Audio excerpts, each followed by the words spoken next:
guys, today we're going to do these folded paper trees, and you can do them bigger or smaller. I'm going to give you some ideas for some bases for them and different ways to decorate them. So let's just get started.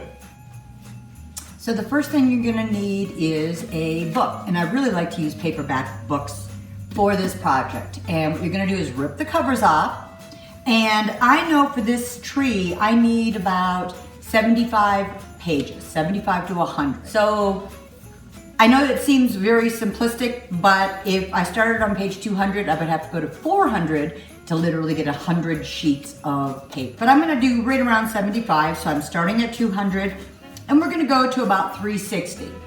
So you're gonna just need that many pages. And what I found, it's easier if you actually take the other part of the book off, because it gets really tight at the end. So about 75 to 100 sheets of paper. And we're going to start folding. So let's get folding here. So this is a really simple fold. I have the binding facing towards me so you can see which way I'm folding. You only have 2 folds on this project. You're going to fold it in like a triangle. So this end piece comes down to the binding. Then you're going to fold it one more time. So this whole edge comes to the binding. Flip it over and keep doing the same thing.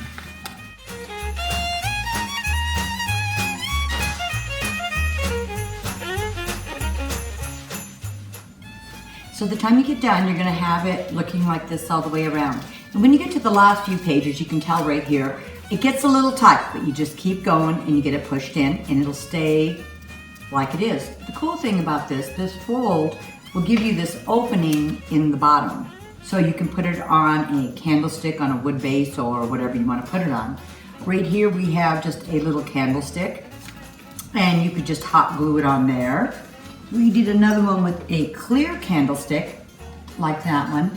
And what I decided to use this time is this little wood base. And all it is a 2x2, and it's just nailed into a little wood base.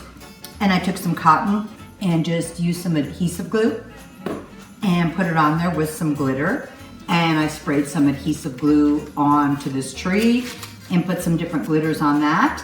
And then what I'm going to do is put some hot glue on here and hot glue it to the top of this. So you're going to have pages left in your book.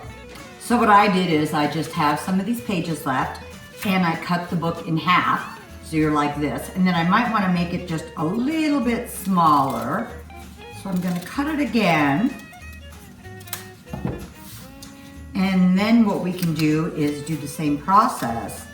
But you're going to have a really nice, cute little tree that you can use for another project.